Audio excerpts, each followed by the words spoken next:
नमस्कार दोस्तों, आपका स्वागत है फिनोमैटिक पाठशाला में। मैं हूं आपका दोस्त हितेश जैन और मैं NISM 5A के ट्रेनिंग मटेरियल में ये last chapter 12 on mutual fund scheme selection आज आपके बीच लेकर के आया हूं। बहुत ही सिंपल चैप्टर है, कोई नए कॉन्सेप्ट्स नहीं है, ज़्यादा कुछ एग्जाम में इससे पूछता भी नहीं है और परहैप्स आपने पहले 11 चैप्टर्स में जो पढ़ा था उस सब से थोड़े कॉन्सेप्ट्स लेकर के चैप्टर 12 बनाया गया है। बेसिकली लास्ट चैप्टर है जहां एमफी या NISM आपको बेसिकली सिखाने की कोशिश कर रहा है कि भाई इतना सब कुछ पढ़ लिया, अब फाइनली कस्टमर का पोर्टफोलियो बनाना है तो हम कैसे बनाएंगे। तो इस chapter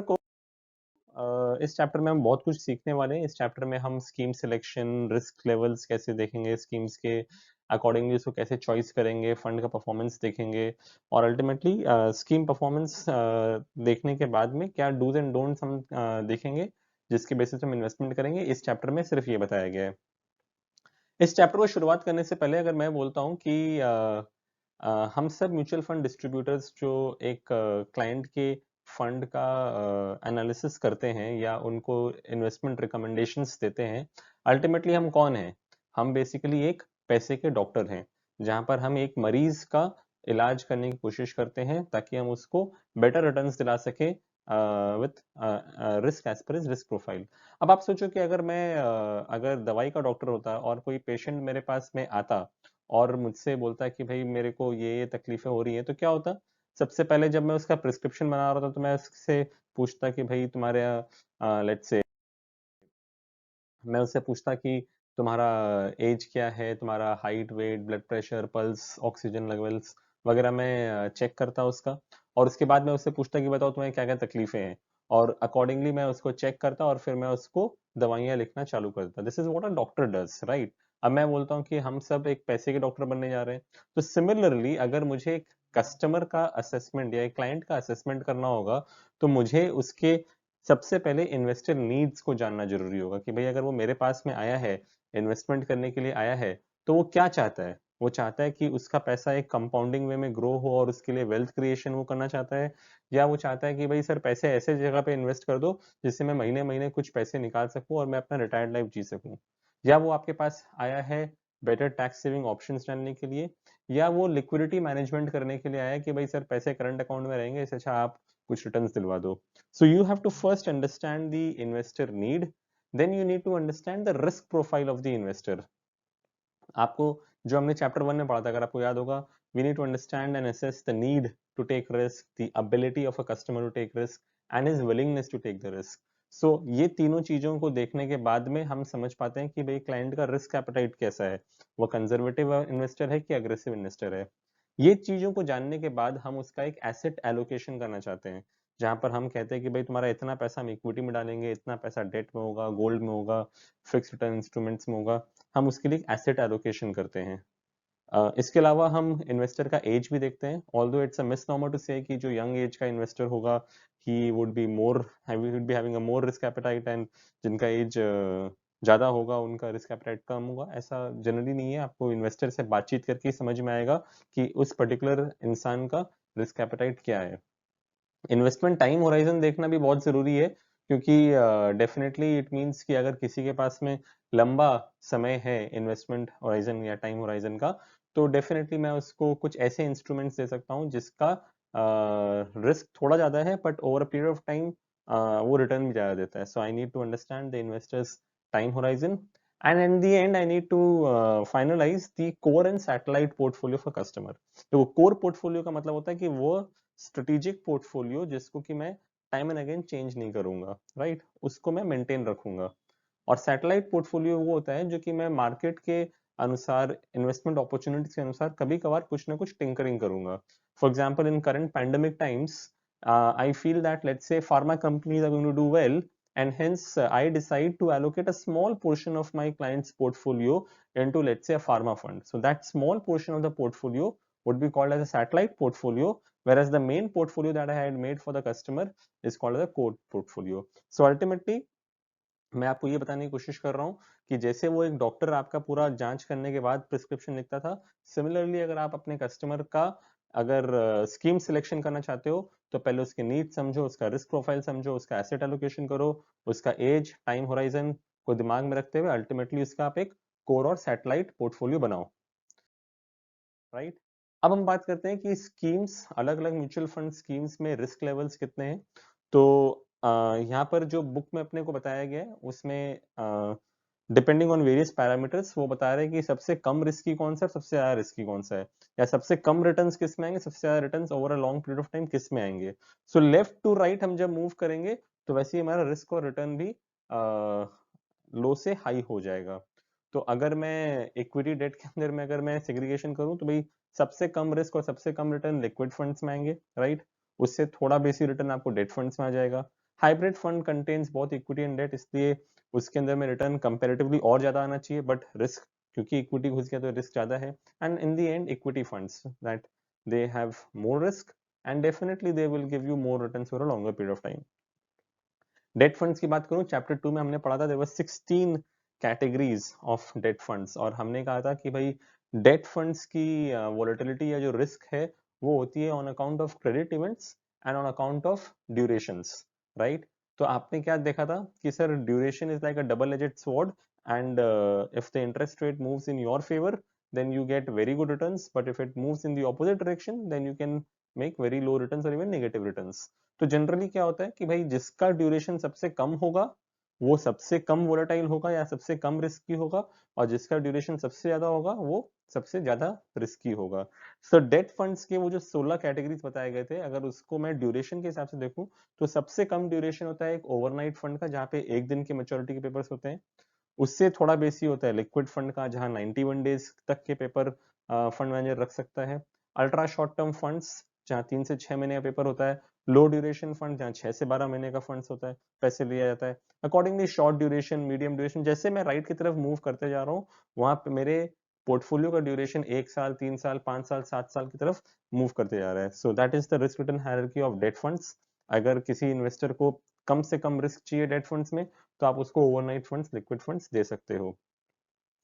next is in terms of credit risk. तो भाई क्रेडिट रिस्क के अंदर में सबसे कम, क्रेडिट रिस्क का मतलब क्या था, द रिस्क ऑफ डिफॉल्ट, कि भाई मेरे पैसे डूब जाएंगे।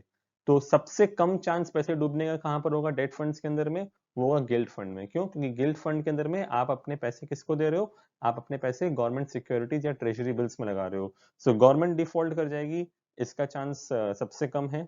उसके बाद आता है banking and PSU funds, these are all triple A papers and hence the risk is very less, although slightly more because they are corporates. उसके बाद आता है कॉर्पोरेट बॉन्ड फंड। याद करिएगा हमने पढ़ा था 80% पैसा अपना double A plus and above यानी कि ट्रिपल ए पेपर्स में वो लगाता है, तो वो हो गया कॉर्पोरेट बॉन्ड फंड। सो सबसे अच्छा रिस्क प्रोफाइल इसका है कंपेरेटिवली।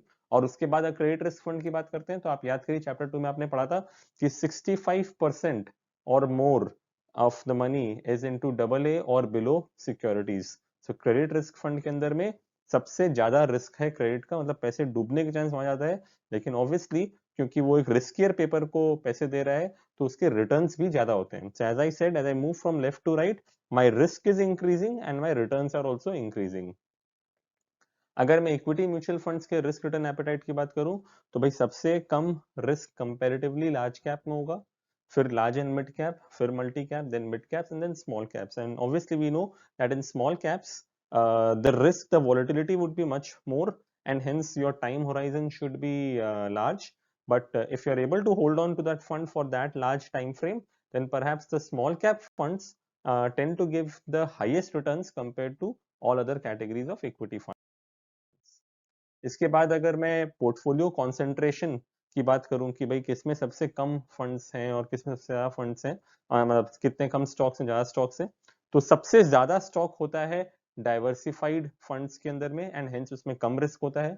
उसके बाद आता है फोकस्ड फंड्स, जहां पे सेबी ने बोला कि आप 30 से ज्यादा स्टॉक्स रख नहीं सकते हो, तो obviously it's a more concentrated portfolio and hence the risk is more and the returns can also be more, right. Thematic funds बोलता है कि सर मैं एक पर्टिकुलर थीम के हिसाब से इन्वेस्टमेंट करूंगा, उस थीम के हिसाब से वो लिमिटेड नंबर ऑफ स्टॉक्स लगता है, इसलिए उसका रिस्क बेसी होता है, and returns if it works can give you more returns. And sectoral funds तो भाई सर वो डाइवर्सिफिकेशन करता ही नहीं, वो एक पर्टिकुलर स्टॉक, एक पर्टिकुलर सेक्टर के अंदर ही इन्वेस्ट करता है। Let's say IT fund will invest only in IT company, so obviously the risk is highest in a sectoral fund, and if that sector performs then it can also give you the highest returns. अगर मैं hybrids में हमने कोई 6 category पढ़ा था अगर आपको याद हो, तो सबसे कम रिस्क और रिटर्न किस में आता है? वो आता है आर्बिट्राज फंड में। जो मैंने आपको कहा था कि लिक्विड फंड जैसा 3-4% का रिटर्न दे देगा, इक्विटी कैश फ्यूचर आर्बिट्राज के अंदर पैसे बनाता है, तो इसमें पैसे नेगेटिव रिटर्न आने के चांस बहुत कम होते हैं। फिर आता है इक्विटी सेविंग्स फंड, जिसमें थोड़ा पैसा इक्विटी में होता है, मेजर पैसा डेट में होता है। कंजर्वेटिव हाइब्रिड जनरली 15-20% पैसा इक्विटी होता है, रिमेनिंग पैसा 50 डेट में रहता है। Dynamic asset allocation fund market के उतार चढ़ाव के अनुसार अपना वो इक्विटी डेट का पोर्शन को कम बेसी करता रहता है। मल्टी एसेट एलोकेशन फंड, जहाँ पे इक्विटी डेट और गोल्ड तीनों चीजें होती हैं। बैलेंस्ड हाइब्रिड फंड्स, जहाँ जनरली 50-50 का इक्विटी डेट एलोकेशन होता है। और अग्रेसिव हाइब्रिड फंड्स, जो ऑन एन एवरेज देखा जाता है कि 75% पैसा इक्विटी में और 25% पैसा डेट में रखता है। तो इसीलिए, क्योंकि इसमें इक्विटी एलोकेशन सबसे ज्यादा होता है, तो इसलिए इसमें रिटर्न आने के चांसेस भी ज्यादा है, बट रिस्क भी इसमें ज्यादा है। तो जनरली हम जब लेफ्ट टू राइट मूव कर रहे हैं, हमारा टाइम होराइजन भी इंक्रीज होना चाहिए एंड हमारा रिटर्न्स भी बेटर आ सकता है। अभी रिस्कोमीटर हमने लास्ट डिस्कशन में पढ़ा था कि भाई आज अगर मैं किसी गांव में जाकर के किसी इन्वेस्टर को बोलूंगा कि भाई मैं तुम्हारा पैसा फोकस्ड फंड में लगा रहा हूँ, जहाँ पे बहुत ही कॉन्सेंट्रेटेड पोर्टफोलियो और 25-30 स्टॉक ही है, तो वो मेरी बात नहीं समझेगा, right, and hence the chances of doing a mis sell. So इसीलिए सेबी ने चीजों को बहुत सिंपल बनाने के लिए एक घड़ी का कांटा बना दिया, जहां उन्होंने बोला कि एक इन्वेस्टर कुछ समझे ना समझे, इस कांटे को देख के समझ जाएगा कि भाई जिस स्कीम को इन्वेस्ट करने के लिए आपका एमएफडी समझा रहा है, उस स्कीम में रिस्क कितना है। तो अगर वो एक प्योर इक्विटी स्कीम होगा, तो उसका जो कांटा है वो हाई की तरफ होगा, and that is what shows in a sectoral और थीमेटिक फंड्स। मॉडरेटली हाई आपको दिखाता है for index funds, ETF funds, dividend yield funds and solution oriented funds, उसमें मॉडरेटली हाई दिखाता है। मॉडरेट दिखाया जाता है कंजर्वेटिव हाइब्रिड फंड्स में, क्योंकि उसमें डेट का पोर्शन ज्यादा होता है। मॉडरेटली लो जो होता है वो जनरली एफएमपीज और कैप्रो स्कीम्स के अंदर में होता है, और सबसे कम रिस्क होता है आपका ओवरनाइट और लिक्विड फंड के अंदर में। So this riskometer gives a very good depiction of the kind of risk that particular scheme is taking. अब इसके अलावा जब हम लोग स्कीम सिलेक्शन करने जाते हैं, तो स्कीम सिलेक्शन करने में भी हमें क्या क्या चीजें देखनी चाहिए? पहला कि एक्टिव फंड हमें चूज करना है कि पैसिव फंड। याद करिए मैंने क्या बताया था, एक्टिव फंड के अंदर में फंड मैनेजर अपना दिमाग लगाता है, पैसिव फंड के अंदर में वो किसी इंडेक्स को रेप्लिकेट करता है। तो जनरली पैसिव फंड्स के एक्सपेंसेस कम होते हैं, एक्टिव फंड का एक्सपेंस रेशियो ज्यादा होता है। इसीलिए we expect that active fund can give you higher returns if the fund manager strategy works out. But if the investor is only looking for returns comparable to the index, then you should go for a passive fund. दूसरा हमें देखना चाहिए कि हम पैसा open ended fund में देंगे कि क्लोज एंडेड फंड में देंगे, depends upon the time horizon that an investor has. अगर investor any time in out करना चाहता है तो उसको ओपन एंडेड फंड में आप पैसे दे सकते हैं, और वही अगर इन्वेस्टर बोलते हैं कि नहीं मुझे इतने साल के पहले तो पैसा चाहिए ही नहीं, और वो क्लोज एंडेड फंड में अगर लॉक इन में जा सकता है, तो आप उसको क्लोज एंडेड फंड दे सकते हैं। आपको देखना चाहिए कि क्लाइंट का रिस्क एपेटाइट और रिटर्न एक्सपेक्टेशन के अनुसार उसको मैं डाइवर्सिफाइड फंड दूं कि सेक्टोरल फंड दूं कि थीमेटिक फंड दूं, अभी हमने लास्ट स्लाइड में डिस्कस किया था।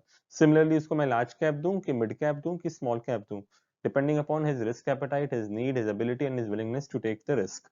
ग्रोथ और वैल्यू फंड्स भी हमने चैप्टर 2 में पढ़ा था, जहां पे मैं आपको बताया था कि growth funds generally don't look at the prices of a stock, they only look at the growth story and the prices follow. But value funds क्या होता है कि वहां पर फंड मैनेजर निकालता है कि भाई उस पर्टिकुलर स्टॉक का एक्चुअल प्राइस क्या होना चाहिए, और अगर उसका स्क्रीन का प्राइस या मार्केट का प्राइस से कम है, तो वो कहता है ये अंडर वैल्यूड स्टॉक है, और उसमें वो पैसे लगाता है। लेकिन वैल्यू फंड्स में हमेशा याद रखिएगा कि अगर आप पैसे लगा रहे हैं, तो आपके पास में एक बहुत ही बड़ा समय होना चाहिए इन्वेस्टमेंट करने का, जो कि जनरली 7-8-10 साल होना चाहिए। क्यों? क्योंकि value unlocking can take a lot of time. Equity debt और हाइब्रिड भी depending upon the risk appetite of the investor आपको चूज करना है। आपने जो भी उसका कोर एसेट एलोकेशन डिसाइड किया, उसी हिसाब से आपको देखना है कि आपको कितना पैसा इक्विटी फंड में देना है, कितना डेट और कितना हाइब्रिड फंड। सो अभी तक हम जो डिस्कस कर रहे हैं कोई नया कॉन्सेप्ट नहीं है, it is more of a revision of whatever we have read till now. अभी फाइनली अगर मैं स्कीम का डिसीजन लूं कि भाई मैंने डिसाइड कर लिया कि लेट्स से मुझे कस्टमर को इतना परसेंट इक्विटी देना है, इक्विटी में इतना मुझे लार्ज कैप देना है, अब मैंने ये डिसाइड कर लिया मान लो, तो अब मुझे अल्टीमेटली ब्रांड के नाम लिखने चालू करने हैं कि भाई मैं कौन कौन से कंपनी का उसको लार्ज कैप देना चाहूंगा। तो लार्ज कैप मान लीजिए एक्सिस ब्लू चिप भी है, तो Canara Robeco blue chip fund भी है, तो let's say SBI blue chip fund भी, और ऐसे बहुत सारे ब्लू चिप फंड है मार्केट में। तो अल्टीमेटली मुझे अगर चॉइस करना है तो मैं चॉइस करते वक्त क्या क्या चीजें देखूंगा। मैं सबसे पहले देखूंगा कि भाई फंड का जो पोर्टफोलियो है वो जिस तरह का उसने मान लो कॉन्सेंट्रेटेड या डाइवर्सिफाइड पोर्टफोलियो बना रखा है वो मेरे इन्वेस्टर के रिस्क एपेटाइट के अनुसार है कि नहीं। फिर मैं देखूंगा कि फंड मैनेजर का परफॉर्मेंस क्या है, उसने कितने साल से वो उस फंड को मैनेज कर रहा है, उसके उस पीरियड के अंदर में उसका रिलेटिव अंडर परफॉर्मेंस या आउट परफॉर्मेंस हुआ है कि नहीं। फिर वो बाकी और कौन से फंड्स को मैनेज कर रहा है उसमें उसका क्या परफॉर्मेंस है। फिर फंड का मैं पोर्टफोलियो देखूंगा कि भाई वो किस सेक्टर में ओवरवेट है, अंडरवेट है, क्या उसके टॉप 10 टॉप स्टॉक्स हैं, मैं वो देखूंगा। फिर मैं देखूंगा कि फंड कितना पुराना है। जनरली देखा जाता है कि भाई जो फंड्स 15-20 साल से चल रहे हैं और अगर कंसिस्टेंटली परफॉर्म कर रहे हैं तो हमारा पहला प्रेफरेंस उनकी तरफ चला जाता है। फिर मैं फंड साइज भी देखता हूँ कि let's say if a fund size is let's say of 2-3-4,000 crore, then perhaps ठीक है, एक मैनेजेबल, एक अच्छा डिसेंट साइज है फंड का। लेकिन let's say if that fund size is let's से 20-30,000 crore, then it becomes a very big fund, and depending upon an investor's expectation, I can choose maybe to give or not to give that particular fund. Portfolio turnover ratio में हम क्या देखते थे कि भाई कितना ज्यादा उसमें शेयर्स का बाई सेल हो रहा है।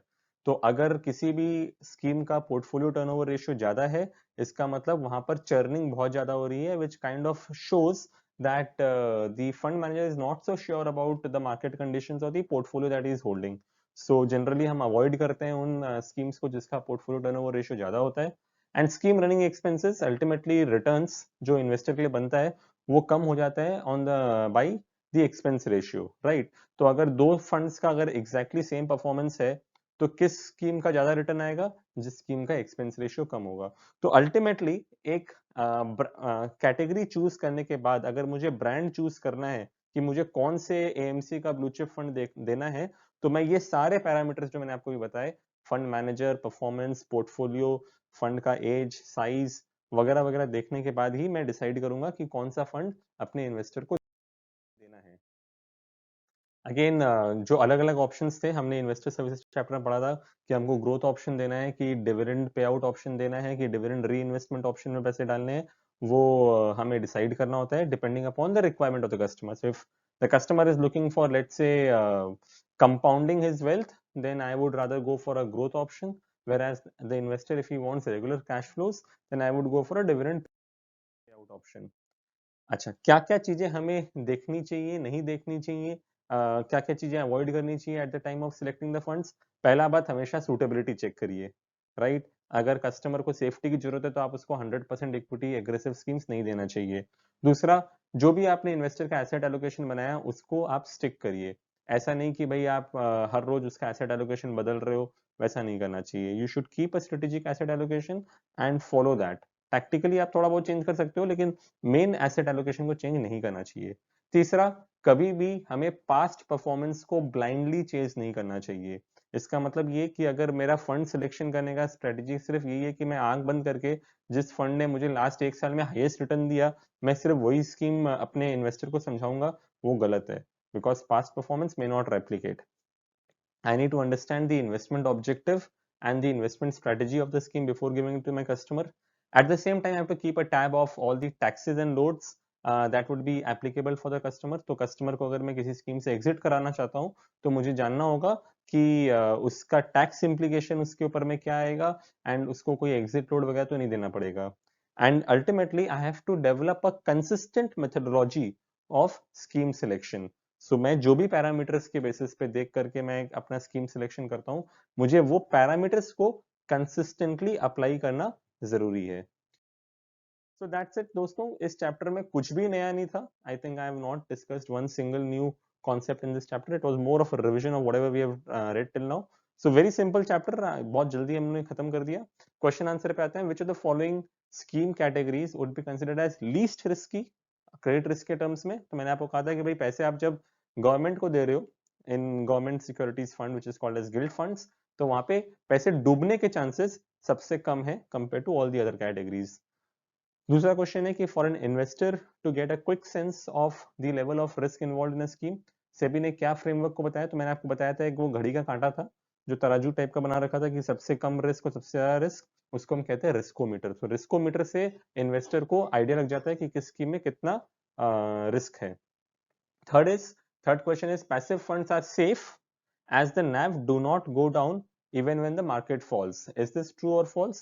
No, this is false. क्यों? क्योंकि NAV of a passive fund will follow the index, और अगर index अगर गिरेगा तो passive fund का return भी गिरेगा. So it is not necessary कि उसका negative कभी returns आ नहीं सकता है passive funds में. It will follow the benchmark. Fourth question is कि which amongst the following schemes would have lower risk of concentration? Lowest risk of concentration एक multi cap fund में होगा, क्योंकि वहां पर आपको लार्ज मिड एंड स्मॉल सब कुछ मिल जा रहा है। उसी के मुकाबले अगर आप फोकस थीमेटिक या सेक्टोरल में जाओगे तो वहां पे लिमिटेड नंबर ऑफ स्टॉक्स आपको मिलते हैं। फिफ्थ क्वेश्चन है कि which amongst the following is a close ended debt fund? तो याद करिएगा फिक्स्ड मैच्योरिटी प्लान जो था वो एक क्लोज एंडेड था और डेट फंड था। सो वहां पर आपका टाइम होराइजन फिक्स रहता है कि आपका पैसा कब मैच्योर होगा, कब आपका रिडेम्पशन होगा। सो दैट्स इट दोस्तों, बहुत ही सिंपल चैप्टर था। आई मीन अगर लास्ट में अगर आपके पास में समय नहीं है और अगर आपको कुछ चैप्टर स्किप करने हैं तो आप इस चैप्टर को स्किप भी कर सकते हो, क्योंकि यहाँ पर आप जो चीज पढ़ रहे हो आप बेसिकली पुराने चैप्टर्स को रिवाइज कर रहे हो। So this is standard disclaimer that I have given in all my presentations, and I hope you have really liked and enjoyed all my videos. You can like and subscribe our channel. I always tell you to read the textbook because that is where we have made all our slides. We have a set of 700 mock questionnaires, both chapter wise and for revision. So if you want an access to that, I can provide you that access, provided you can tell me your name, mobile number and email ID, and I'll add you to my classroom. I am getting very encouraging comments from my subscribers and from my students saying that they are liking our classes and they are actually preparing for the exam on the basis of the material that we have made for them. I would really appreciate if people can clear this exam basis our guidance. और अगर आपने हमारे इस video series को देखा है और आपने अगर अपना एग्जाम क्लियर किया है, तो my request to you is that if you can share your success story with us, if you can tell us that we have cleared the exam, that would really make us proud, and this would be really worth the effort that we have put in compiling this entire series. So thank you students, all the best for your exam. आपको किसी भी तरह की अगर help की जरूरत होगी, कोई क्लैरिफिकेशन वगैरह चाहिए होगा, तो kindly write an email to me in the email ID given and I would try to solve it at the earliest possible time. See you then. Take care and stay safe. Thank you. Bye bye.